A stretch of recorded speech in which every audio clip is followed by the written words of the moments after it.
जय जगन्नाथ। आखिर भगवान अपने मंदिर से निकल करके गलियों का भ्रमण करके रथ में विराजमान होकर के कहाँ जाते हैं? ये सवाल आपके मन में भी होगा। रथ यात्रा का क्या महत्व है? कई लोग इस महत्व को जानते हैं, कई लोग इस महत्व को जानना चाहते हैं, क्योंकि भगवान अब वो समय आ गया है जब रथ में विराजमान होकर फिर निकलेंगे, फिर गलियां सजेंगी, फिर ढोल नगाड़े बजेंगे और भगवान खिलखिलाते हुए माता गुंडीचा के मंदिर तक लकड़ी के रथ में विराजमान होकर के अपने भाई बहन के साथ, यानी कि माता सुभद्रा और बड़े भैया बलराम जी और छोटे हमारे कन्हैया, जिस प्रकार से बच्चे मामा और मौसी के घर जा कर के इंतजार करते हैं कि कब गर्मी की छुट्टियां आएंगी और हम फिर मामा के घर जाएंगे, मौसी के घर जाएंगे। वो प्रसन्नता दुनिया की सबसे अच्छी प्रसन्नता है, वो खुशी सबसे बड़ी खुशी है इस दुनिया में रह करके, इस जगत में रह करके, क्योंकि भगवान इस जगत के नाथ हैं। जिस जगत में हम रहते हैं उसी जगत के नाथ भगवान जगन्नाथ हैं। तो वो भी अपने मंदिर के गर्भगृह से निकल करके अपने भाई बहनों के साथ जगन्नाथपुरी की गलियों का भ्रमण करते हुए मौसी के स्वरूप में विराजमान माता गुंडीचा के मंदिर तक रथ यात्रा के माध्यम से पहुंचते हैं।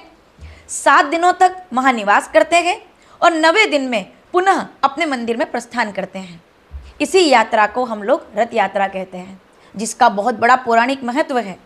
राजा इंद्रदुम्न ने राजा और रंक के बीच की असमानता को समाप्त करते हुए, यानी कि भगवान जब रथ में विराजे तो उनके आगे आगे राजा भी झाड़ू लगाते हैं और कोई रंक भी झाड़ू लगाता है, कोई अमीर भी झाड़ू लगाता है, कोई गरीब भी, कोई फकीर भी झाड़ू लगाता है, यानी कि सब एक समान।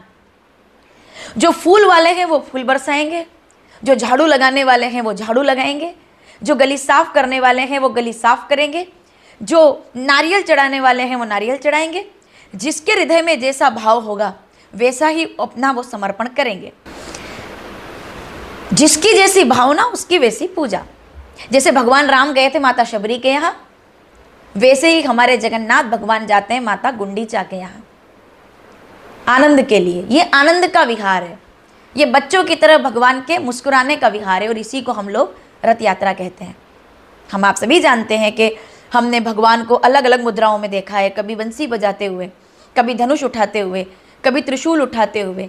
जैसा जिसका भाव, जाकी रही भावना जैसी, प्रभु मुहूर्त देखई तिनते सी। लेकिन जगन्नाथ भगवान का दर्शन हाथ पसारे होता है, यानी कि जिसका कोई नहीं होता उसके जगन्नाथ होते हैं। नाथों के नाथ, अनाथों के नाथ, यानी कि भगवान जगन्नाथ के होते हुए दुनिया में कोई भी अनाथ नहीं है। तो आइए जगन्नाथ भगवान की इस रथ यात्रा के महत्व का हम सब दर्शन करते हैं। उनके रथ यात्रा को खींचने का, यानी कि जो व्यक्ति उस रस्सी को खींच लेता है वो जगत के समस्त प्रकार की कर्मों की रस्सी से या हर बंधन से मुक्त हो जाता है।